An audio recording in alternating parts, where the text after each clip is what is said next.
Lift my voice to worship you. Oh, my soul, rejoice. Take joy, my King, in what you hear, and let it be a sweet sound in your ear. Said I love you, Lord, and I lift my voice to worship you. Oh, my soul, rejoice. Take joy, my King, in what you hear, and let it be a sweet, sweet sound in your ear. And I love you, Lord, and I lift my voice to worship you. Oh, my soul, rejoice. Take joy, my King, in what you hear, and let it be a sweet sound in your ear. And let it be a sweet sound in your ear,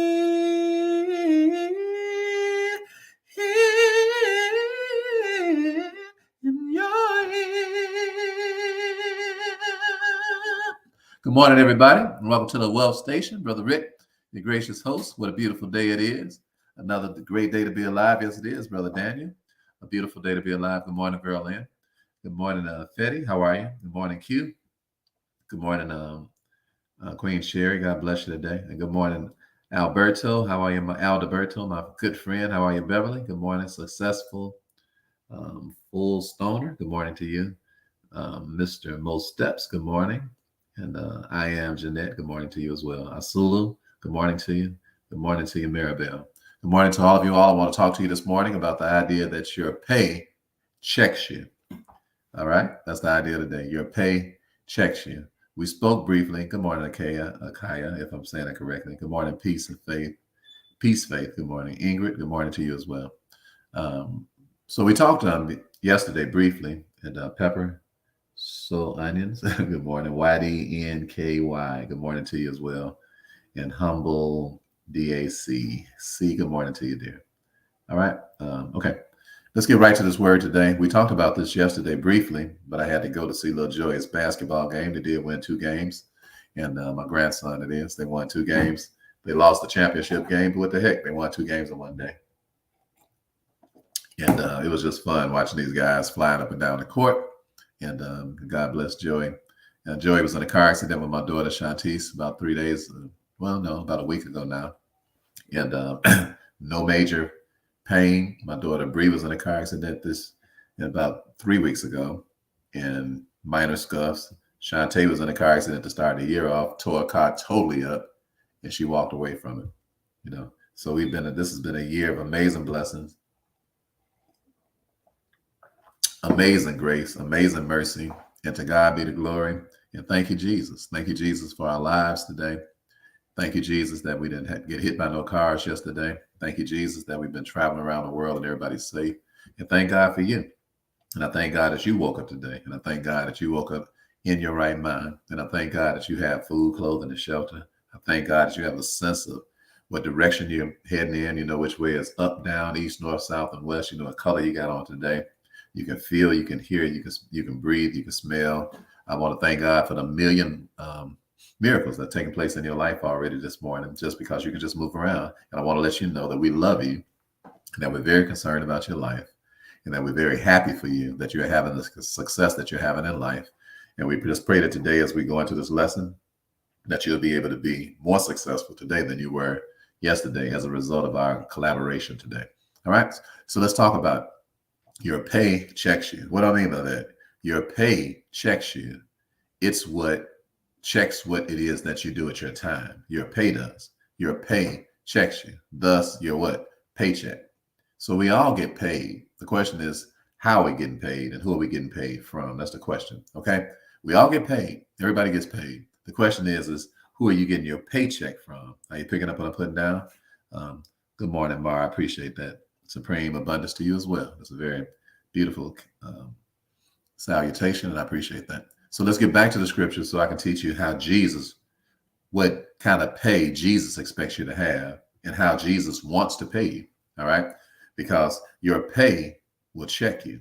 In other words, your paycheck. What do you mean by that? Your pay will check what you do at your time. All right. I'm going to get to that in a second.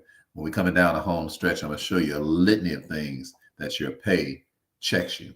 All right. You say, because Ricky, I'm doing the things that I'm doing because of the amount of time I have to do it. I'm like, yeah, because you need money to buy your time. Are you listening to me? I'm much more concerned about what I do with my time than I am with anything. Are you listening to me? And you need money to buy time. Time is the most precious, beautiful, wonderful commodity known to a man or a woman, because when it runs out, that's the end of our lives.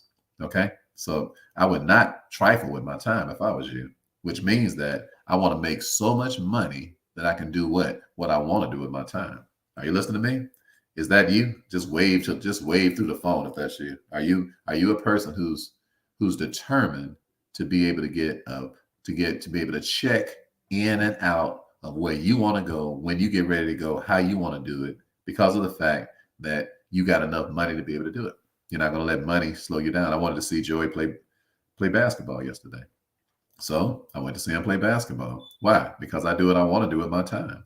And when I want to see my grandson play basketball, he had 3 games. I'd have to leave the game and say, hey, man, I saw the first game, but I got to go. I got to get back I got to get back to the job. I got to get back to the job. That ain't no job. That's a job. That's a suffering place. So I got to get back to the job, and I can't even watch the rest of your game. So not only did we watch his game, but then after we watched the first game, the second game, and the third game, then I took him and one of his little buddies wanted to come hang out, and I took my daughter, and we all just went out and watched Creed. It's the second time I watched Creed because I watched it with Shantae too. You say you like the movie that much? It's okay, but I enjoyed the movie. Naturally, if you watch it twice. But what's my point? I had the time to take them to the movies after we watched 3 of his basketball games. Why? Because I don't have a job. I don't have no job. My pay checks me, but I don't get my pay is so large until I can check into the best of everything, and can spend the time doing what I want to do. I don't want to spend all day working. I don't want to miss my grandson's games. All right. Now I'm going to spend a week with him at a time so I can train him, because he really needs to step his game up. His game got to get better, Joey, if he's going to be playing basketball, because we can really hoop in my family. And I'm like, if you're going to be a hooper, we're going to have to pour some time into you. All right. But I got the time to do it. So how about you? I got a question for you. Do you have you trying to train your son how to play some ball, and he dribbling and he can't even dribble? He got to run up and down the court looking at the ball while he's dribbling and stuff like that. Why? Because you ain't got no time to train him. Are you listening to me? Why? Because your pay, it checks you. So you say, yeah, I would like to go and teach my son how to play some basketball, but my pay got me in check. Are you listening to me? I'm talking about your paycheck. My pay got me in check. So I can't go check on him because my pay is checking me. Why? Because I got to go back to the master, and I got to go spend another 10 hours, 12 hours with him today. So I can barely get enough time to come in here and pay any attention to what's going on with these doggone kids. All right. And if you got some grandkids, you'll never see them. That's because 9 times out of, unless you're just a selfish person, which I'm sure that's not what the case is. So it's not like you're selfish. It's not like you don't want to spend some time with somebody. It's just that you just worn out. Why? Because your pay is checking you.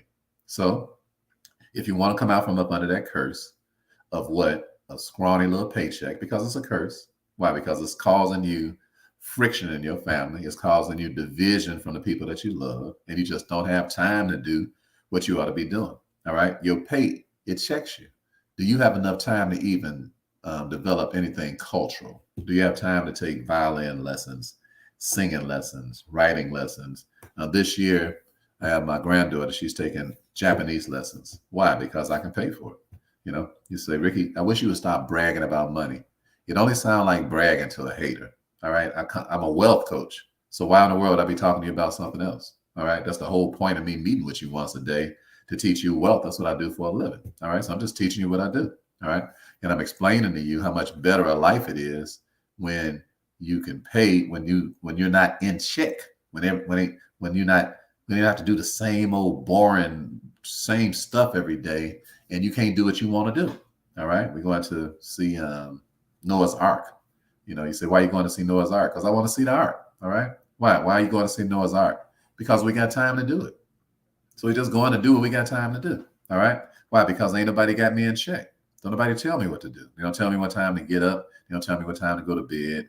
They don't tell me what time to use the bathroom. They don't tell me what. Let me just read a few things to you, just in case you all have to leave. Let me just read a few things to you about your pay. Your pay, it checks you into either a 2-star hotel or a 5-star hotel. Your pay does. I'm talking about your pay check. Are you digging on what's that piece, Faith? I want to do whatever you're doing to help me not go, amen to that. Go to that Job, amen. So you know what your job is. That's why they pay you just enough to keep you from quitting, and you do just enough work to keep from getting fired. That's what your job is. Your JOB. That means just over broke, right? Everybody, we all know that. That's old news. So let me tell you some things that your pay will check you into. Your pay is going to check you.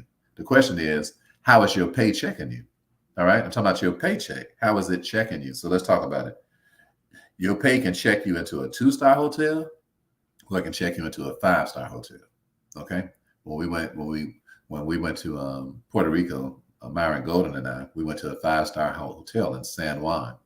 So as soon as you walk up, they come out of the place onto your. First of all, we was on a private jet, and when you pull into the station, to the airplane station, the gate just opens up for you, and then you just walk out and get on a no security check or nothing like that. Why? Because the pay is $11,000 an hour to rent a private jet. So Myron had all that covered. Naturally, he had it covered because we paid him so much to be doing what it was we was doing with him. So what's my point? My point is that your pay, it checks you in to either the best things in life, or it checks you in to the most mediocre things in life, or even the most atrocious things in life. Your pay, it checks you. It checks you in. It checks you in where you want to be, or it checks you into what you just got to settle for. For me, I don't believe in settling. All right. Now you say, Ricky, here you go again with all that bragging. No. Y'all know I was broke. I used to be homeless. All right. Anybody that knows me knows that. And you know that I grew up in the projects eating mayonnaise sandwiches. Anybody that knows me knows that. So just because you broke right now, don't mean you got to have an attitude of going low class. So I want you all to write this word down. Low-pacity. You heard me talk about it yesterday. You said, I never heard of that word before, Ricky. Yeah, because I made it up. All right. Low-pacity. Lopacity. Low-pacity. I want y'all to write that word down. Brother Marco, if you can put that in the section over here on Facebook and YouTube, if you can put it into the comment section so people can see it, I appreciate it. Low-pacity. So you say, what is your low-pacity, Rick? Your low-pacity is your relentless pursuit of low productivity. So in other words, you have a capacity. That means that's the best you could possibly be. But your low-pacity is what you pursue when you get what? Paychecks from a slave master. Why? Because it checks you into, your pay checks you into what? The lowest capacity. So everything that you do is like, it's just you settling for something. It's like, this is not what I really want to do. This is not what I really enjoy. This is not how I really want to be living my life. It's just that this is what I'm forced to do because this is the type of pay that I get. So we're going to talk about the difference between you getting some pay from Jesus and getting some pay from the slave master. We're going to talk about that in a second. But right now, let's just talk about the fact of your pay. It checks you. So do we all agree with that? Just wave at me again. Do we all agree with that? You say, Ricky can't see me. I can see you in the spirit. Just wave. All right. All right. The fact that your pay checks you. So here you are. You can check into a 5-star hotel, or you can check into a 2-star hotel. All right. Now I know what it's like because when I got out the joint, I checked into a 0-star hotel. Matter of fact, I know why they called it a hotel, because all the hoes are trying to come by and tell me what to do. That's why they call it a hotel in the first place. You talking about raggedy and tore from the floor up. But I was just happy to be a free person. So I wasn't tripping about where I was living at. But it was a 0-star hotel. But I knew that I was going to reach my what? Capacity, not low capacity. I was like, I'm capable of being able. I know even while I'm poor, even though I only got $50 and I don't even know nobody in this whole city, because that's when I came to Indianapolis. I didn't know anybody that lived here, but Jesus know everybody. All right, so Jesus introduced me to whoever he wanted to introduce me to, and God blessed me to be able to make it rain. So what's my point though? My point is that it doesn't matter. You might be at a low point, but you don't have to create. You don't have to be able. You don't have to carry out your low capacity just because you're at a low point. Now you listen to me say, I'm at a low point right now, Ricky. Well, that's no big deal. That means that everywhere you go, you ain't got nowhere to go but up. Now you dig what I'm saying? You ain't got nowhere to go but up. So don't look at it like, don't get depressed about the fact that you're at a low point.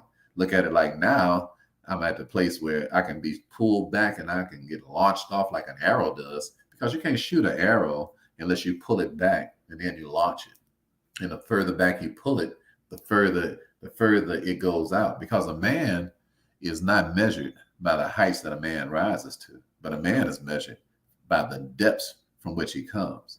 And the same things. That's why God always picked people to use who have been through some serious hell. God does that on purpose. He does it on purpose because he's like, when you come up, you're going to help other people, because you ain't tripping. You ain't sitting around here acting like you did it all by yourself. You ain't got no haughtiness in you. You're gonna help the next person, because you done been through so much hell until you can't help but help somebody. Let me ask y'all a question. Are you at that point in your life where you can't help but help somebody? Let me ask you that question. Can you help but help somebody? I'm doing better, Lavera. Thank you for asking me. I'm doing better. I didn't cough hardly at any at all yesterday, but this cold is all in my head now, but it's coming up out my chest. And I thank God it's coming up out my chest. I'm glad I'm alive. I'm too doggone blessed to be stressed. And I just refuse to complain. I don't like being around complainers. I'm like, look, you got too much that's going on right. Okay, your right eye ain't fall out your head. You dig what I'm saying? Snap out of it. Okay, I don't like being around complainers because they operate in their low capacity. Your low capacity. I know you never heard the word because I made it up. All right, I made it up yesterday. That's because the Lord was like, Ricky, help your friends to reach their capacity. I say, well, how am I do that, Lord? He say, well, tell them that they operate in their low capacity right now. You say, what is your low capacity? It is your relentless pursuit of the lowest part of you, of the least capable part of you, of your least ability to be able to get something done. And when you focus on that, then that's what you get. Well, I'm not focusing on my low capacity. I'm focusing on my capacity. Are you picking up on that? Are you dig what I'm saying? I want to know everything I can do to be able to reach whatever my capacity is. Let me ask you all a question. Are you even acquainted with your capacity? If somebody right now, if your capacity walked into the room, would you even recognize them? All right. Would you? Some of you listen to me. If you don't even know the address to your own capacity, you're like, why you say that, Ricky? I know, because you're not reaching them. You're like, well, I'm gonna get there sooner or later. Not if you keep aiming at your low capacity. Now you will reach your capacity if that's your aim, if that's your goal, which means that your pay is going to check you. It's going to check you either into your capacity or it's going to check you into your low capacity. In other words, you're gonna get what you're looking for. Are you dig what I'm saying? So you say, so Ricky, how do I get introduced to my capacity? Well, the way you get introduced to your capacity is through people. God introduces you to your capacity by getting somebody around you who has a capacity that's higher than you, because the Bible says that iron sharpens iron. So because until you get into the quarters of people who are sharper than you on purpose, they will introduce you to your capacity. You say, that's not true, Ricky. I'm just going to get mine because God just talked directly to me. No, you are narcissistic and smoking weed. That's not how this life works. The way that this life works is that God humbles us. And the way that he humbles us is because he makes us collaborate with people. Why? Because all of this individual behavior, all of this individualistic stuff is slavery. That's why you're getting your paycheck from the slave master instead of you getting your paycheck from God. See, God pays you because he helps you to collaborate with people who are sharper than you. And then he introduces you to who? Your capacity. How? Through another person. Are you listening to me? The other person introduces you to the best version of you who you haven't met yet. Why? Because that person is so sharp until they already doing what it is that you want to do. That's why get coaches and teachers and trainers and all of that. That's the whole point. You should have like 5, 6, 7, 8, 9 different teachers and trainers and coaches in different areas to teach you what it is to reach your capacity in that area. Are you digging what I'm saying? You want to wring out the whole role, you want to squeeze all the Charmin in your life and in my life. You know why? Because your low capacity or your low capacity, it'll end up being the graveyard right now is full of low capacity people. In other words, they never reach their capacity. They don't even know what it is. They were never even introduced to their capacity. They don't even know what address their capacity live at. They ain't never even seen their capacity a postcard. You dig what I'm saying? They don't even know what they supposed to have been doing with their life. They never even got close to it. Why? Because you're not following the biblical procedures for how you reach your capacity. All right? Because you reach your capacity because God brings somebody into your life and then they show you what you absolutely positively could not see in yourself because your capacity has to be introduced to you. Are you listening to me? I'm talking to you today about your pay. It checks you. All right? And in order for you to be able to reach the capacity amount of pay that you're supposed to get, somebody's going to have to come into your life and teach you what you don't know. Because there's a lot about you that you don't know. Are you listening to me? There's a lot about you that you don't know. You have never been introduced to. There is a you that you've never seen. You don't even know nothing about them. You ain't even slightly acquainted with them. Why? Because you have to humble yourself to become acquainted with your capacity, meaning that you have to allow somebody to teach you. Are you digging what I'm saying? Your pay, it checks you. Excuse me. It'll check you into a 2-star hotel like the one I was in when I got out the joint and didn't have no money. Little raggedy hotel, just run over with crackheads and stuff. And then, but now, last time when I was in, last 5-star hotel I went to was in San Juan with Myron. And as soon as we got out of somebody met us at the airport from the private jet. Then they put us in this beautiful SUV. He's real nice. And he takes us over to this beautiful hotel. I forget the name of it now. And when we got there, they come out of the front all the way over to the car, open up the doors for us to get out the car, come and get all of our clothes. When we try to walk to the door, they open up the doors and they won't let you touch a door. Good morning, Vic. How you doing, my friend? They won't let you touch a door. Why? Because we was checking into a 5-star hotel. If you've never been to a 5-star hotel, then you don't know what you're missing. You should go someplace where everybody opens every door and won't allow you to touch anything. You say, Ricky, that's some highfalutin stuff. That ain't, I just ain't cut like that. No, that's your low capacity talking. All right. That ain't got nothing to do with humility. That's your low capacity talking because it's like you seeking the weakest part of you. It's like you seeking the lowest ring on the lowest step on a ladder. It's like that's what you after. That's your low capacity, but that's not who you are. That's not how God created you. God didn't create you so that you can do things at a low level. God created you so you can do things at a high level. In fact, that's what God expects out of you, meaning that you ought to get used to treating yourself right. Okay? So how are you going to treat yourself right? You have to change your pay because your pay is going to check you. It's going to check you into some ghetto joints, or it's going to check you into some palatial places. Are you digging what I'm saying? The second thing, your pay is going to check you into economy seats on a plane, or it's going to check you in the first class. All right. You say, because you get what it is that you're aiming at, and your low capacity will have you trying to save money all the time. So you'll be flying around on these little bitty chairs and you can't even move and you can't breathe and all that. When I get on a plane, the first thing I do is pull out my pad and I start writing my books. Excuse me. So if I'm going to write a book while I'm on a plane, then I need some space. Okay. So either I'm going to be in first class on a private jet, or I'm going to at least be in the exit row where you can put your legs all the way out there or in one of those seats that when you're on Spirit Airline, they got these seats called I forget what you call it, but it's got more room than everything else. So I would much rather pay more to be comfortable for 2 hours or 3 hours or however long it's going to take, so I can write down multi-million-dollar ideas while I'm on a plane. And I'm teaching you how to treat yourself, okay? Because I'm talking about your pay, it checks you. So I don't care what it costs. The reason I don't care what it costs is because I don't care about the price, I should say, that I'm paying. Why? Because I pay myself. I create my own money. Nobody tells me what to do. So when you create your own money and you pay yourself, then you go first class or whatever it is that you're doing, because money's not the object. So for all of you all who are looking to save money, it's because your paycheck is so small. Your paycheck is so small until you have resolved that the way you're going to live out the rest of your life is I'm going to keep accepting a small paycheck, and then I'm going to check into economy every time I travel. All right? Because first class is for highfalutin people. First class is for stuck-up people. First class is for people that's tripping. First class is for people who they're frivolous. First class. See, you have to justify being cheap.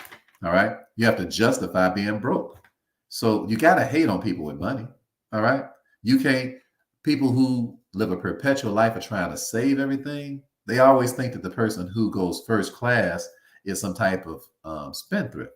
And a spendthrift means somebody that spend. Don't think that means they're thrifty. The word spendthrift means that a person spends money frivolously. So you view this person as a spendthrift. Why? Because they're doing things first class. All right. But it's your pay that checks you into that economy. Why? Because you're feeling like, man, ain't no way in the world I'm going to spend $1 extra on this plane under no circumstances. I'm going to pay nothing but the bare minimum to be on here. If they got any kind of discounts, I'm going to get that too. And if I got to be crammed up for 2 or 3 hours, who cares? Because all I'm going to do is get on here, either go to sleep or start playing some games or something like that. I'm amazed. Yeah, when I get up, I got to use the washroom all the time. It's just the way it is, 60-year-old bladder. So when I get up, I just be walking by. I just be noticing people. And I'm noticing you might find one person reading, 2 people reading, perhaps. I'm like, look at this beautiful playing time. This person could be getting their mind so enriched. Can't nobody call you. Can't nobody interrupt you. So this is a very peaceful time. This is time to take serious advantage of, potentially. So I'm on there writing books and, listening to amazing millionaires and stuff, and writing books and just doing something, worthwhile with my time. And I'm looking at the next person, and you got grown men and women playing little games and stuff. I'm like, they so aloof. They so unalert. They getting paychecks, and they paid and checked them into the economy section. And instead of them over here paying attention to how to get paid and paying attention to the time and stuff that they got on this plane, they on there playing games like they 7 years old, And then you wonder why you ain't got no money, because your pay is checking you. It's checking you with the way that you behave. It's checking you with, do you go first class or do you just settle? See, your pay will check you into settlements. You're like, what do you mean by that, Ricky? You just become what? A settler. What's your name? I'm Mr. and Mrs. Settles. What do? I just settle for everything. You do? What? I'm Mr. and Mrs. Average. What? Average is cool with me. Why? Because it's your low capacity. It's not your capacity. Are you digging what I'm saying? Write that word down. Low capacity. You never heard it because I made it up. All right. But what it's saying is that you are relentlessly pursuing the lowest part of you. Like that's a goal or something, Like that's what I'm trying to attain. Like that's my end game, is for me to focus on the cheap part of me, the low part of me, the unfulfilled part of me, the underachieving part of me. And then the school system, it even helped create you to think like that, because the school system created you with a paycheck mentality where somebody else pays you. They taught you to go to school and get a paycheck. So all of this stuff ties into why you live the way you live, why you're cheap, why you're always trying to save some money and all that kind of stuff. Of course, you're going to try to save some money if you get money so slow until the idea of giving up one extra penny will give you a heart attack. Let me tell you how you know your pay got you in check. When somebody starts talking about any amount of money that seems different from what you call normal, you start sweating. Somebody, if I told you right now, listen, I got a great program, and I believe you would, it could be a fit for you. It's $100,000 to start. So if you've been getting a paycheck for every 2 weeks for the last 30, 40 years, and you ain't never earned no more than, say, $100,000, that sounds really crazy to you. Why? Because that pay got you in check. So the idea of you giving up $100,000 and it take you all year to make $100,000, it make you sweat. You get high blood pressure.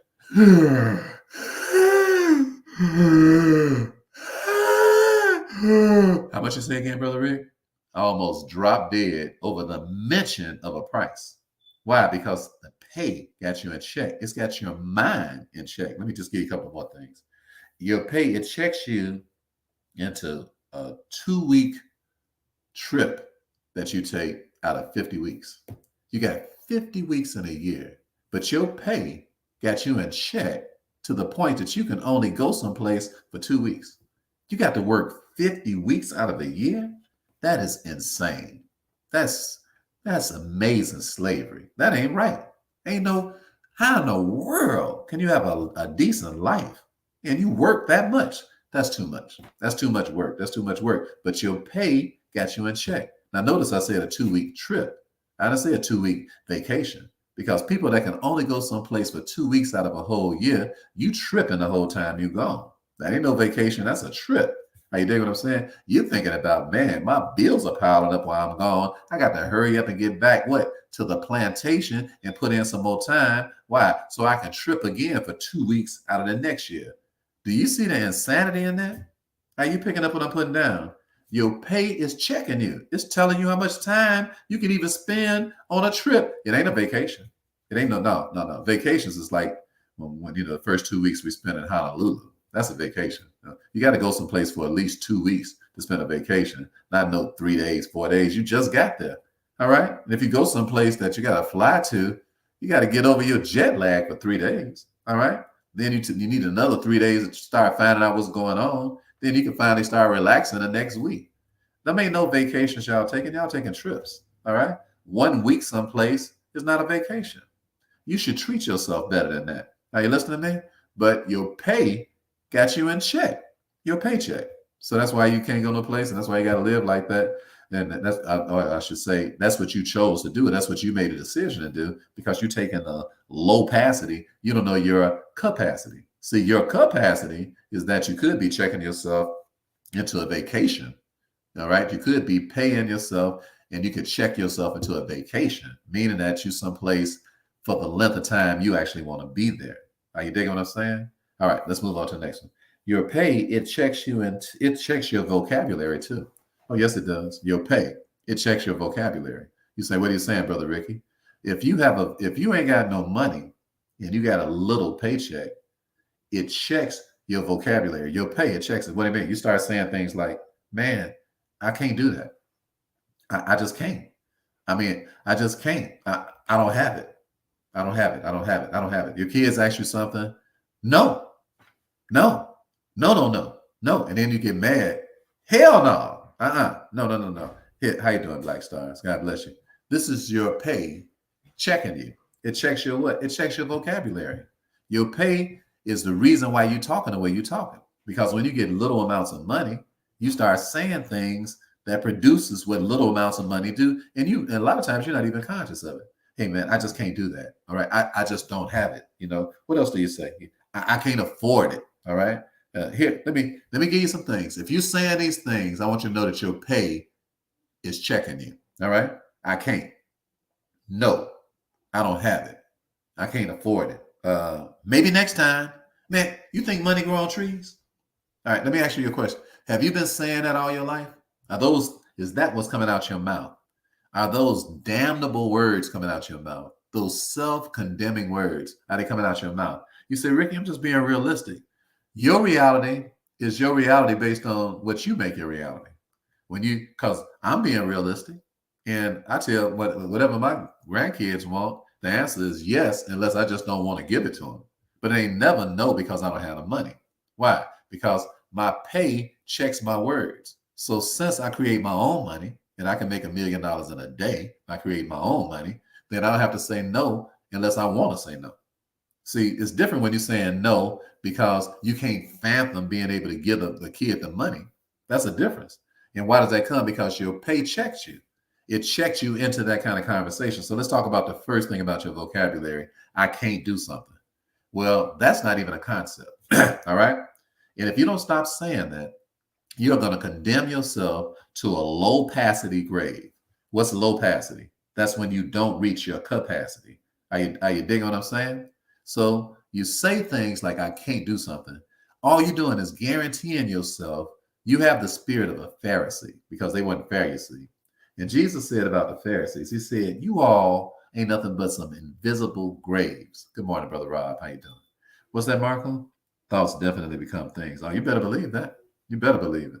And so Jesus told the Pharisees, he said, y'all some invisible graves. He said, when people get into your culture, they don't realize how dangerous you are. And when they walk by you, just whoosh, they end up in a grave because they didn't see the grave. All right. Are you digging what I'm saying? They just fall into the grave. And this is what happens with people, because you're around a person saying, I can't do this and I can't do that. You fall into their grave. And you fall into your own grave because you just dug yourself a grave when you said, I can't do something. Why? Because as soon as you say, I can't do something, you don't have the capacity to be able to do it. So it's not even a concept. In other words, if you want to live your life with pay that checks you into little petty places, keep saying that foolishness. Keep saying, I can't do something. Why? Because you know what? That's the laziest statement ever made by a human being. And it's the easiest way out. And it's what causes you to continue to take a pay that checks you into a petty prison, you know? So a better answer would be, let me see what I need to do to accomplish that. A better answer is, what do I need to put into motion so I can get this thing done? A better answer is what kind of strategy should I employ so I can get this thing that's standing right in front of me that I know I'm capable of getting? I have the capacity to be able to do. Are you digging what I'm saying? And then immediately what happens is, what's that, Brother Rob? You shall have what you say. That's so true.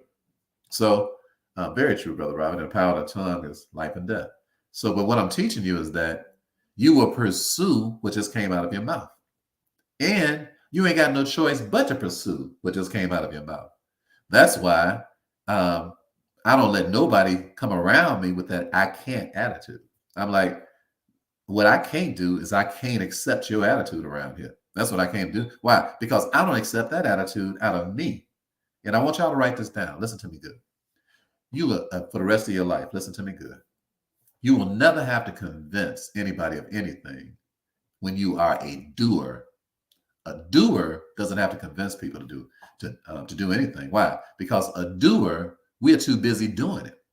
Are you listening to me? Are you listening to me?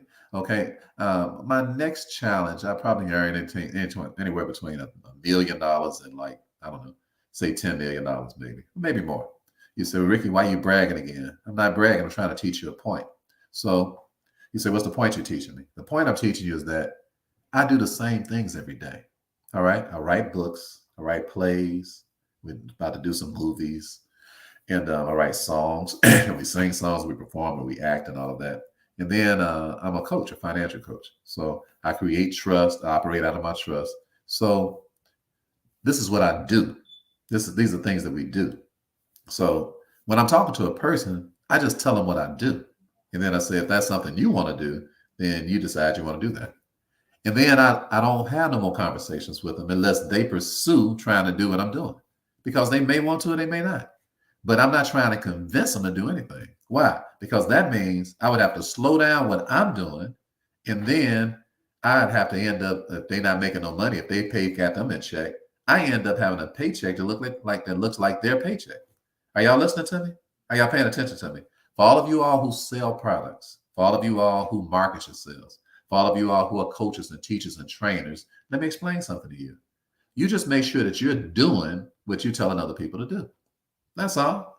And make sure that you're doing it at your capacity. Don't slow down for them, because then it's going to reduce your capacity. And if you hang out with them long enough, you're going to mess around and be your low capacity. Are you digging what I'm saying? You don't have to convince people to do anything when you're doing it. You just do it. You just, is that a get out of jail free card? Because some of you are so frustrated over the idea that, you know what, I'm doing pretty good now, Brother Rick. I'm like, good, praise God. They're like, but when I try to teach other people, they just ain't trying to hear what I'm talking about. I'm like, how do you even know they ain't trying to hear what you're talking about? You should even been around long enough to find out. You're like, what do you mean by that, Ricky? Listen to me. What other people think about you, it ain't none of your business. You say, what did you say, Brother Ricky? Let me run it by you one more time. What other people think about you, it ain't none of your business. What you think about me, it ain't none of my business. Why? Because I'm too busy handling my business to be concerned about what you think. Are you digging what I'm saying? I'm trying to help you because you're going to have to come out of that low capacity because you don't have the ability to reach your capacity when you got your mind on you and you got your mind on somebody else because you're cockeyed. Are you listening to me? You can't be looking at two places at the same time. You got to be looking straight ahead, focused on what it is that you're doing. And then your pay will increase and it will increase significantly. What's that, Mar? He said, attitude of gratitude, to be aware of the light that I am. My pay can't check us. We're limitless. We're limitless. Keep aiming high. All right, that's good. I like that. I'm about to get to that in a second about who to actually get your check from. I'm about to get into that. Let me say hello to Brian. Deborah, good morning to you. Lavera, again, thank you so much for asking me how I was doing. Brother Rob, you were singing Angel, God bless you. Tanya, good morning to you. And did I say hello to my friend? You Are Covered Management. Did you get your book, dear? Let me know you got your book. Manifest More, good morning to you. And Lyric Danique, is that correct? Good morning to you. And Bishop Derek, always good morning to you. Helping those kids in Kenya, man. We really love you and appreciate you. Midro, good morning to you. Let's see here. KGD, good morning to you as well. Okay, and Tanya, good morning. So we're talking today about your pay checks you. And it either checks you, the pay that you get, either checks you into a beautiful life or it checks you into a mediocre, worthless life. And what I don't want to see happen to you, what I don't want to see happen to any of us, is for us to live our life and never reach our capacity. Don't know what the capacity, how good we could have really been doing, and be like, man, all these regrets and everything. I don't want you to live your life like that. I don't want to live mine that way either. Good morning, Booker. How are you? So how do we avoid that? First of all, let's talk about some more things that our pay checks us into. So watch that language that I can't do this and I can't do that. That's your pay checking you like that, got you talking like that, but you are lying to yourself because you can do anything through Christ who gives you strength. And you can do anything that you actually focus on.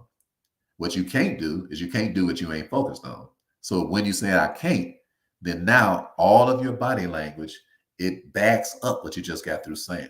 I want you to understand this, all right? This is human psychology. This is the way we think. When I say I can't do something, now I got to make sure that I'm not lying, all right? So to prove to myself that I'm not a liar, I make sure that I don't do it. I'm determined not to do it. That's what I'm teaching you all. Your low capacity is your determination to do the least. That's your low capacity. So when you speak words out of your mouth that justify you doing the least, then your low capacity kicks in and your capacity becomes a victim and becomes a witness in a witness protection program. You don't even know who your capacity is. It's just like a parent you never met. Are you listening to me? It's like you just got adopted by your low capacity. And your capacity is like parents that gave you away. Are you digging what I'm saying? It's like, I don't even know who they are. I don't even know who my capacity is. I never met them. I'm not familiar with them. Why? Because I say things like, I can't do this and I can't do that. So now I'm a victim of what I just got through saying. Now I got to prove to myself that what I just got through saying is true because I don't want to be a liar. So now I got to put all my energy and effort into making sure that I don't do nothing.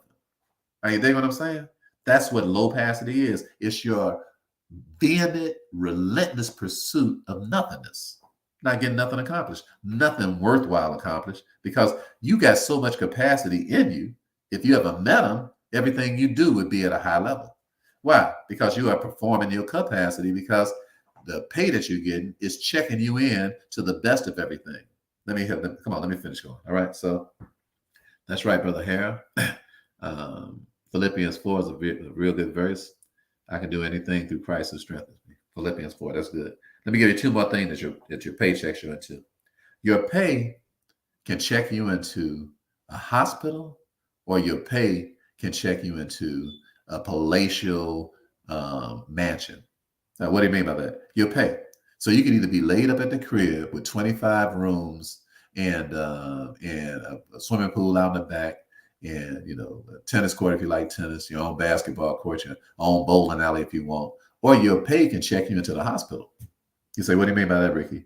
Your pay can check you to the point where you're so stressed out over money, you end up laid up in a hospital someplace because your pay can check you. Are you digging what I'm saying? My brother Donnie, was fighting drugs, and he's fighting a dope gang, and then he got high off the stuff then he started having to fight off the stuff that that's supposed to get you off of getting high. So he trying to get out the dope game. And then he's trying to stop getting high off the stuff that they give you, so you stop getting high. So now you're addicted to that stuff. So he used to get mad at us when we wouldn't take him and go get the stuff and all that, because he's a dope thing, So it was killing him. And I love my brother. My brother taught me how to read. He used to cook for us growing up and everything, and I miss him real bad. So Donnie got sick, and he had and he got an ulcer in his stomach. So his stomach was real big, like he was pregnant. So they went and we took him to this hospital called Jackson Park Hospital on the south side of Chicago. So it's a real ghetto little hospital. So he's in an intensive care. So it's only like 8 beds in intensive care because it's a ghetto, poor, cheap hospital. All right.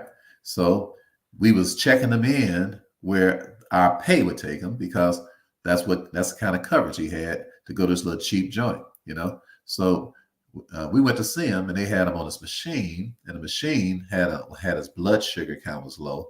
So they had him on this machine, so his blood sugar could come up. His blood pressure was too low. So they had him on a machine to make sure his blood pressure goes up, not high blood pressure, but low blood pressure. So he was doing okay though. All right. So he came out of the surgery. He's doing okay. I introduced my ex-wife to him. We just met each other, and I was introducing her to him. And he was like, man, it's a pleasure to meet both of you. And he was like, so he's breathing hard, but he was coming along. He's in intensive care because he needs some intense care. All right. So they take him off of the machine and put him into a room. I'm like, why in the world? I didn't know. You know how I know? Because they call us in the middle of the night and say, y'all need to rush him to the hospital. Your brother might not survive. We're like, what? We left the man, and he was doing good. What you mean he might not survive? You trying to tell me my brother is dying? So we fly back to the hospital in the middle of the night. They done put Donnie in a room. Why? Because his pay checked him into a ghetto hotel. Then it checked him into a ghetto hotel, ghetto hospital. Then he goes from the ghetto intensive care, where he was getting what he needed, into a room inexplicably, which they would have never done to somebody whose pay was higher than Donnie's pay, because he wouldn't have been checking into this little ghetto hotel, ghetto hospital. So we come in, Donnie's in a coma. So I'm like, what the heck? This man went from being able to talk to me and everything. He is unconscious in a coma.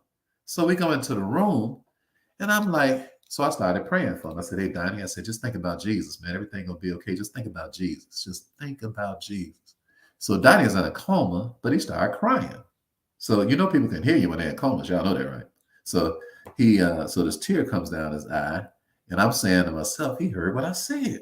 So I'm like, I pray to God, he's thinking about Jesus. And I'm praying to God, he getting it in, so he can meet Jesus in peace. You dig? That's what I'm thinking. So they called us early that morning and said, your brother died. So I say, Donnie died because he checked into a cheap hotel, a cheap hospital, a ghetto hospital. So I asked the lady, I said, why y'all take Donnie out of intensive care? They said, well, we had to put him in a room because intensive care, we can only have the sickest people. I said, well, did anybody else die last night? They said, no. I said, so Donnie must have been the sickest person then. How do you judge that? But that's what happens when your pay checks you into the cheapest, raggediest of places. That ain't got nothing to do with humility, you all. You be thinking because you accept being in a raggedy house, driving a raggedy car, riding in raggedy transportation, you be acting like that stuff mean you humble. That don't mean you humble. It just means that your pay got you in check. So this is the stuff that you are subjecting yourself to because you got a little itty bitty paycheck that you got from a slave master. So that's what I'm teaching y'all today, to raise your pay. And how do you raise your pay? We're going to get to that in a second. But first of all, let's talk about the last thing. Now, listen, I don't know about you, but I done had enough raggedy cars. I done lived in enough raggedy houses. I done lived in enough I had a car that was so raggedy that I'm telling you, the gas hand didn't work. And this ain't no long time ago. This is in 2015.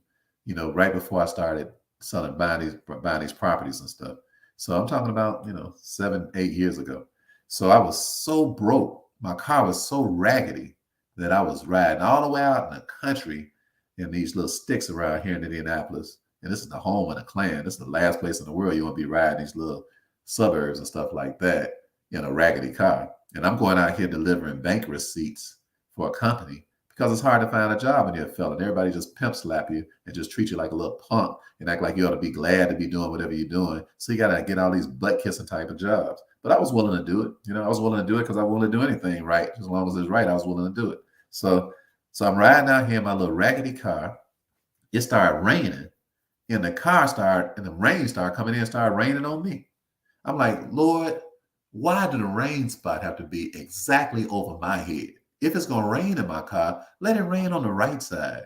I'm like, Lord, you got to show no sense of humor. And God is like, and the rain is like coming down right through my roof on me. Now, is that raggedy or what? Not a sunroof, a rain roof. You ever had a car that doggone raggedy? And the gas hand don't work. So I'm out in the middle of the sticks getting rained on, hoping that a Klansman don't lynch me some doggone place if the car ran out of gas, because I don't know how much gas I got. I don't know how much gas I got, and the car raining on the inside. Are you digging what I'm saying? And then by the time I got the little check, the little paycheck I'm talking about, it was so little until it barely covered the cost of the gas to ride around and go to the places and stuff like that. But the Bible said, if you'll be faithful over a few things, I make you rule over many. So I was still willing to do the work, until things got better. I knew things were going to get better. I always knew things were going to get better. I said, I'm just going to do what I got to do until I can do what I want to do. All right. And if I was you and I was getting a little paycheck right now, I'd take that same attitude. I'd be like, you know what?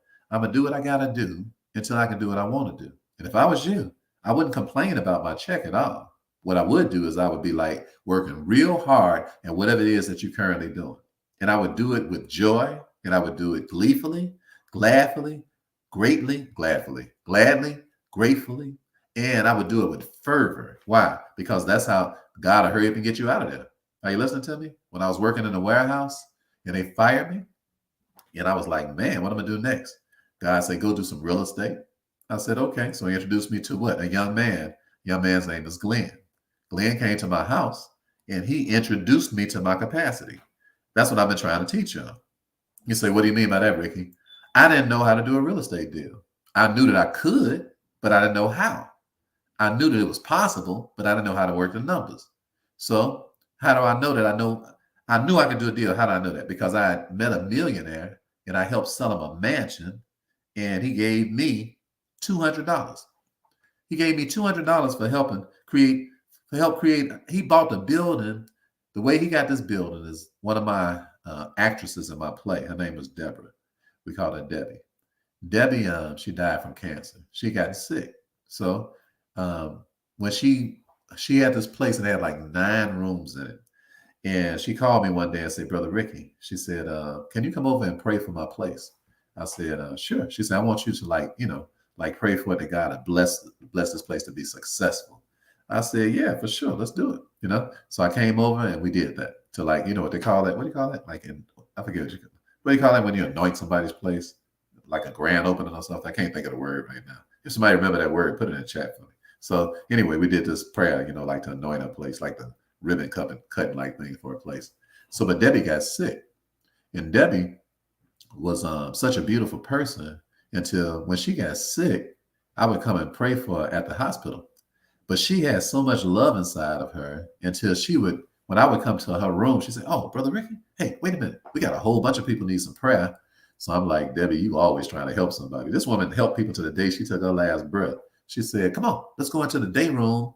And can you play the piano too? I found out she was a concert pianist too. I didn't know she was that cool. So yeah, blessing the house. Is that right? Yeah. Blessing. Yeah. The blessing of the house. Yeah. I think that's what you call it. Yeah. Consecration, dedication. Yeah. Tanya. Yeah. Rob. That makes sense.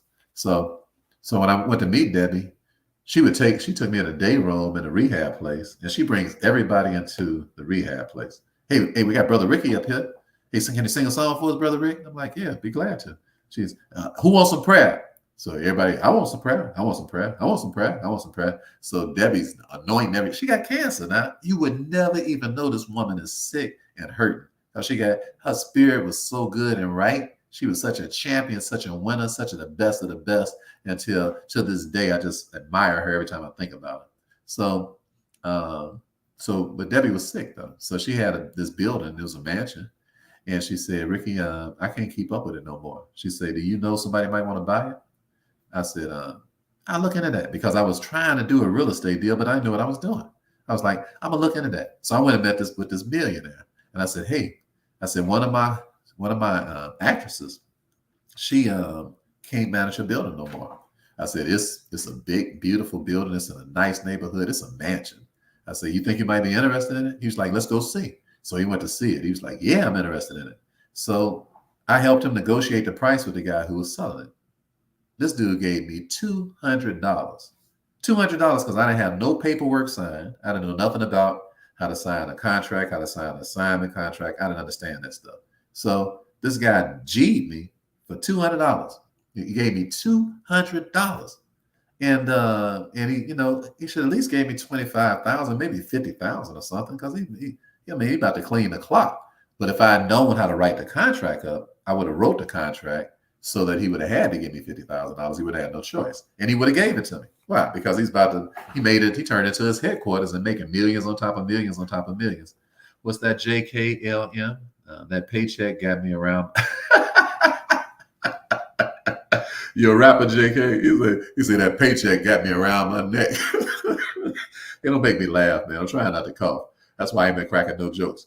I almost made it through 2 days without coughing. And JK, you go bring that phlegm back out of me, man. That paycheck got me around my neck. That's funny, man. I mean, it ain't funny, but I dig what you're saying. All right. Let me give you two more things real quick. So your paycheck, it'll check you. But what you don't know, what I was trying to say is that when Glenn came by my crib, he introduced me to how to actually do a deal. So I went out and I made $13,000 off my first deal. Then I went and bought a crib for $10,000, sold it for $45,000. Then I went and got a church, made $10,000 off of it. Then I went and got some buildings, started making money off of them. For one thing to the next, to the next, to the next, to the next, doing deals all over the United States. And all of this, and I never even used none of my own money, because what my capacity inside of me, it was there, but but Glenn introduced me to my capacity. I got a question for you. Are you going to keep getting a paycheck? Or are you going to let somebody introduce you to your capacity? All right. I'm glad they fired me. I'm so glad they fired me, because they hadn't fired me, I still been in that dark, dead, dungy, dusty warehouse, wasting my life away. Dark when you get there and dark when you leave, getting a paycheck. When the man came and unleashed my capacity inside of me, and I made more money in 2 weeks than they was going to pay me all year. Are you listening to me? They was going to pay me $10, $11 an hour. It'd take all year to make $13,000. I made it in 2 weeks. Are you listening to me? And once I got used to that 2 week money, the thousands of dollars, in a few minute type money, I was like, oh, no, I'm through with this paycheck stuff for life. I don't want no more paychecks. Why? Because that pay got me in check. I couldn't do the stuff I wanted to do. That first check that I got when I did that real estate deal, I took two of my actors and my daughter Ebony, and we went to see. I drove down to Muhammad Ali's funeral. You're like, what, Ricky? Listen, when you got money, you can do what you want to do with your time, right? I have no place to be. I have nothing to do. I said, man, I live in Indianapolis, Indiana. Muhammad Ali is about to have a funeral in Louisville, Kentucky. He ain't nothing but 2 hours away. I said, hey, fellas, y'all want to go? Two of the cats that played my nephew on my play. So they's like, sure, Mr. Rick, we want to go. I said, Ebony, you want to go? She's like, of course, Dad, I want to go. I said, well, let's mount him up. So we went to see Muhammad Ali's funeral. So we get down here. It takes 3 hours just to get a ticket. That's how many people is in line just to get a ticket. But it was so pleasant. Are you listening to me? Your paycheck, it checks you from being able to go and do pleasant things, because you ain't got no time. But once I got that check, I said, man, we about to go and witness a burial, a funeral like you'll probably never see ever again in your life. Most people ain't gonna never experience nothing like this in their life because you ain't gonna never see a king get buried. Muhammad Ali was a king. All right. How do I know? Because people from all over the world came to see him. It took us 3 hours just to get a ticket. I dig this. We get all the way to the end and we just having a good time. People break dancing in line. I mean, everybody's nice. It was like the way the kingdom of heaven is supposed to be on earth. You dig what I'm saying? It's like the way things are supposed to go. And we sitting there, nobody's arguing with each other. Every race, every nationality, people from all over the planet are in line. Ain't nobody mad about nothing. So we get all the way to the end and they say, sorry. I mean, we about to walk up to the front and they say, sorry, we sold all the tickets. I was like, they sold all the tickets? So the kids is like, oh man. I say, don't worry about it. I say, somebody definitely gonna be scalping these funeral tickets. I say, and there's a bunch of brothers around here too. You better believe a brother got some tickets for sale right now. And sure enough, a brother say, hey, y'all looking for some tickets? I said, yeah. I said, I want 5 of them, but I have 4 of them. I said, I take 4 of them, right? So he sold us some tickets. And I wasn't mad. All I wanted to do was get in. I didn't care. Why? I didn't care about the money because my pay wasn't checking me. I had made $13,000 in a couple of weeks, and I knew I was just on my way to making millions of dollars. I knew it. I said, if I can do it for $13,000, I can do it for $130,000. If I can do it for $130,000, I can do it for $1 million. I'm like, what the heck? I know I'll be a multimillionaire. I have no idea. I have no doubt about that at all. All right. I can do it. I can do it. I can do it. I will do it. I will do it. I must do it. I must do it. It's already done. That's the way my attitude went. It went from what the hell? I'm already a millionaire. All right. And everybody will find out sooner or later. Okay. So I just kept acting like it was already done. So part of it was don't be cheap.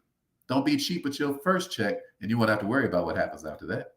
Listen to me. Take that money and go do something with it that is definitely different from your regular norm. I'm sorry, we got some more comments right here. Say, Rick, we got a contract in Lakewood, Florida. We need your help to sell. Owner needs to quiet a title. Is that what you're saying? It sounds like you're saying that you need to quiet that title. All right. Normally, you got to go through the challenge to find all this stuff out. But since you're mentioning this here today, JK, and since you made me laugh about that paycheck thing, send a message to info@stellawealthmanagement.com. And I'm going to give you a free 20-minute appointment. That's $40,000, brother. So that's a free 20-minute appointment. Okay. All right. So JK, is that a sister? A brother? I don't know. JK, I'm sorry. I might be calling you a brother. It doesn't say whether or not you're a lady or man. But you've been so funny. I thought it was a brother.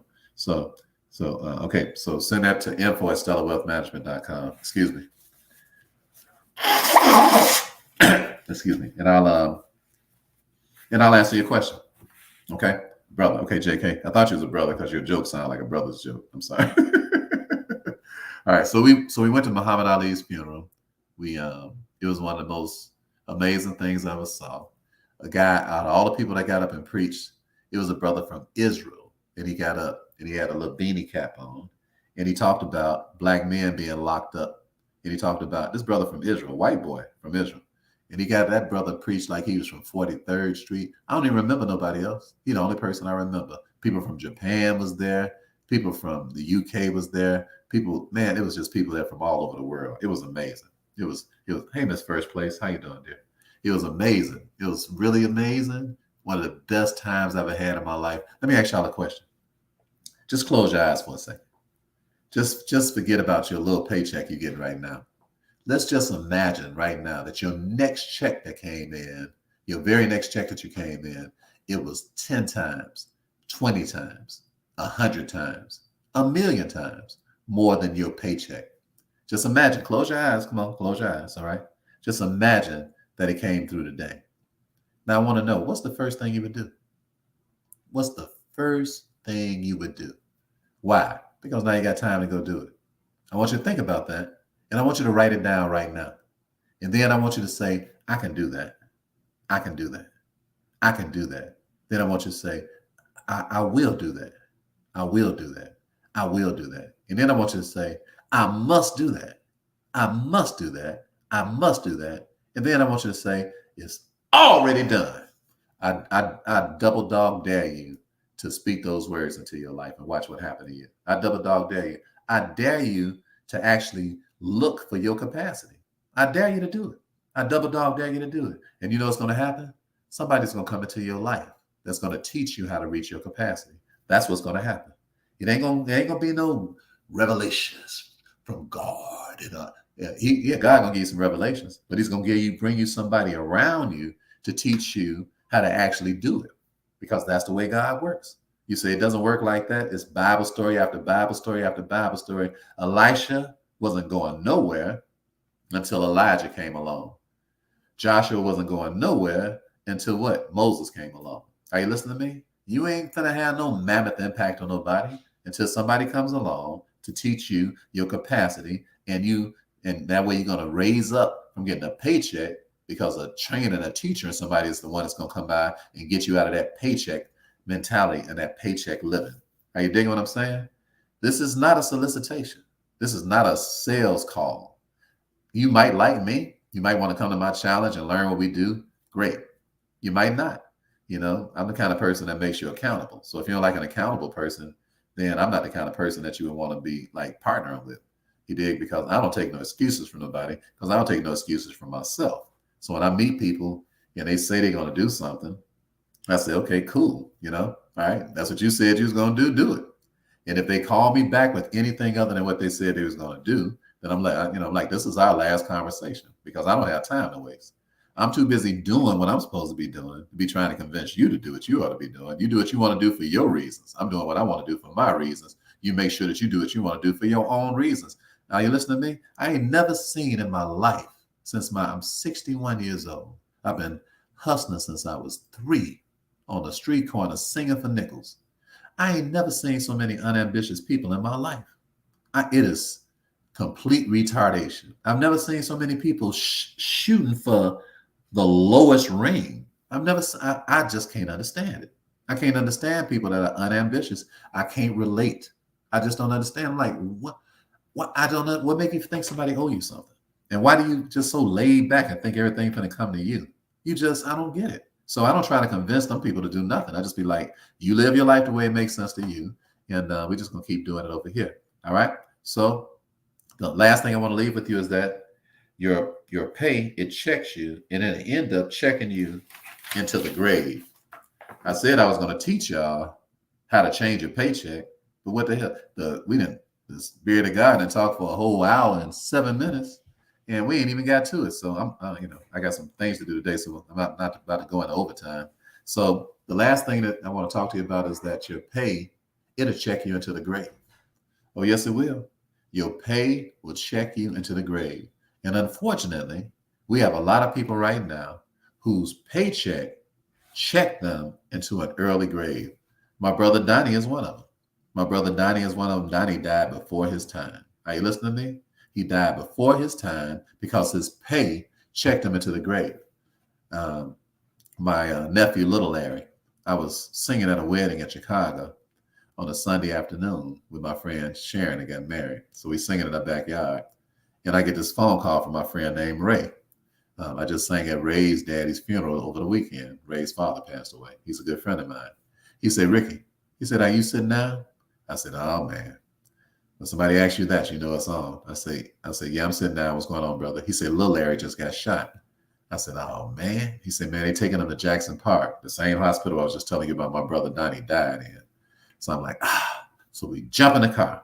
We start flying over here to Jackson Park. So he calls me back. He said, Rick, he said, they taking him to the county, man. I said, oh, man, the county is the trauma unit. I'm like, what the heck? So we shift. I got my mother, I think she followed me in one car because we was all together and all that. So we end up down here at the county building, my sister Tisha, my mother. And so we go into the room. So they come into the room and they said, everybody, who's not in the Williams family, please step out. I'm like, you know what that is? That's a death announcement. That's what it is. They don't tell everybody to leave for just to be talking. So everybody walks out. I'm shaking by now. They said, Lil Larry didn't make it. I said, so I go in the room where Lil Larry is. He's still warm. His body's still warm. I love this boy like I love my own flesh and blood, like he's my own little brother. So I rub his head. His body's still warm. I try to scream, but wouldn't nothing come out. I tried to scream. It was a silent scream. Wouldn't nothing come. All my breath, all my life was taken out of me. I couldn't scream. I'm like, so what happened? How you go from singing at a funeral, I'm singing at a wedding on a Sunday afternoon, to over the body of your dead nephew? How does your whole afternoon change like that? Well, it's because of the paycheck. Little Larry on the corner, what, selling weed, doing something petty. You dig? Some some stuff we used to do, growing up, same stuff we did. I ain't cracking on little Larry. We all did the same stuff. You did. So he on the corner just doing what he doing on a dangerous as hell corner on the south side of Chicago. This little boy that little Larry had an encounter with, because little Larry's about 30, I believe, when he got shot, when he got killed. So he done had an encounter with this little dude, and excuse me. He done had an encounter with this little dude who walking around with a pistol. So this little dude is a real punk. He had already murdered somebody and got away with it. He lived at the crib with his grandmama, the way a lot of these little punks do. They live with them because their mamas passed them off, their daddies passed them off, daddy locked up, mama get high, so grandmama raising the kid. These are the most dangerous Negroes in the world. So because they love punks and they got pistols, so that make them real dangerous. So, and he get an attitude real fast because he's a little sissy. So little Larry was buff, strong. So this little dude walked up one day, and little Larry's talking to his homies out there, and he started acting like he gonna pull his pistol out on one of little Larry's homies. So little Larry said, "Hey man, get your little punk butt up out of here, partner. All right, you don't want to get broke off, okay? You did, because you ain't the only one with no pistol, And if you want some of this, that's what you're gonna get dealt with." So now the little dude is embarrassed. He's embarrassed because Larry done punked him in front of his friends. He's a complete idiot, so he ain't got good sense. So he got to prove that he ain't no punk. So at like 4 o'clock in the afternoon, in broad daylight, in front of 26 witnesses, this fool pulls up in a van like something off of a TV movie, comes out with a Desert Eagle, the kind of guns that you're supposed to only have in Iraq. How they put these guns into the neighborhood is just barbaric. That a young boy would be walking around with an army machine gun. He shoots little Larry 4 times, scared the hell out of little Larry's homie. He ran out of his shoes. The little dude used to hang out with little Larry. His shoes was literally left on the ground. He runs, and by the time I find out everything that's going on, little Larry's dead. What's my point? My point is that little Larry's paycheck, the fact that he doing this little petty stuff on a corner of 79th and Bennett in Chicago, is why he's dead right now. Your pay will check you into the grave. Why? Because you're doing stuff that you wasn't never even called to be doing. You're supposed to be doing stuff way more honorable, things that pay way more money. Let me tell you something. Make so much money. My grandkids, they hang out with me. If they ever decided that they want to go into the dope game, they'd have to say to themselves, these dope pushers, they broke compared to granddaddy. Make so much money until your kids see the dope man as being broke. They like, I don't want to be like him. He's struggling. What the hell? I don't want to be taking chances on my life the way he takes chances on his life. I can just do what grandmama do. I can just do what granddaddy do. I can just do what mama do. I can just do what daddy do. Let me tell y'all why y'all kids be playing y'all off. Because they see your little paycheck. And they like, I don't want no paycheck like yours. I don't want to struggle the way that you're struggling. I don't want to live my life the way you're living your life. And then if they got some hustle inside of them, they say, I'm going to go out and I'm going to do what I got to do to get a paycheck that pays me faster than that check you getting, because I'm looking at you and I'm seeing that, you and daddy arguing all the time, or you ain't got no man, or you ain't got no wife, or you ain't got no, I can see that money got a whole lot to do with your misery. I can see that, So the kids observe that. That's why he's so short-tempered, so they can't never do nothing with you. Y'all can't never go no place, can't do nothing. Why? Because that pay got you in check. And what's going to end up happening is that somebody's going to end up in the grave because the pay is going to check you all the way to your grave. I got a question for you. Are you going to let your pay check you all the way to the grave? Are you listening to me? Are you going to be on probation all the way in? Are you going to be in check? Are you going to have a parole officer? Is your check going to be, is your pay going to be your parole officer? Is your pay going to be checking you all the way to the grave? That's my question for you. All right. Because I don't want to see that happen. I don't even have time to talk to you about how to change your paycheck because I got to go. But I just want to encourage you all to have the mindset today that, you know what? I'm not going to settle for a mere paycheck from a slave owner every 2 weeks that's going to keep my whole life in check. And I'm going to have to do everything based on this slavery, the boundaries of slavery. No, I'm breaking up out of this. So what I'm going to do is I'm going to start creating my own paycheck. I tell you what, tomorrow I'm going to talk to you about how to create your own paycheck. All right, because we didn't have time to talk about it today. All right, so tomorrow we're going to talk about that. All right, God bless all of you. Let me pray for you. Lord, in the name of Jesus, I pray today that our pay won't check us into the hospital. I pray that our pay won't check us into the economy seats. I pray that our pay definitely won't check us into these little beggarly hotels and homelessness. I pray that our pay that it won't check us into the grave. I pray, Lord, that we'll learn how to accept your pay, that we'll learn entrepreneurship, that we'll learn how to create our own money. And I pray, Lord, as we talk about this tomorrow, that you'll have my brothers and my sisters to study this tape as a training tape, to send it to their kids and send it to their grandkids and let them know that God has a bigger plan for you, a better plan for you, a bigger paycheck for you than what you're currently experiencing right now. And then, Lord, give them the courage, Lord, to be able to come off of these plantations. Give them the courage, Lord, the faith to be able to take the risk that's involved with creating their own. And Lord, we want to thank you in advance because we know we got some breakthroughs today because we know your word and never returns void. In Jesus' name we pray. Amen. God bless all of you. Have a wonderful day, a phenomenal day.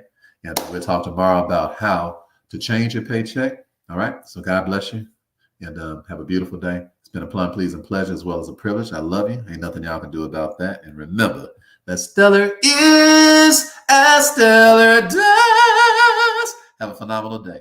God bless you all. Enjoy your day.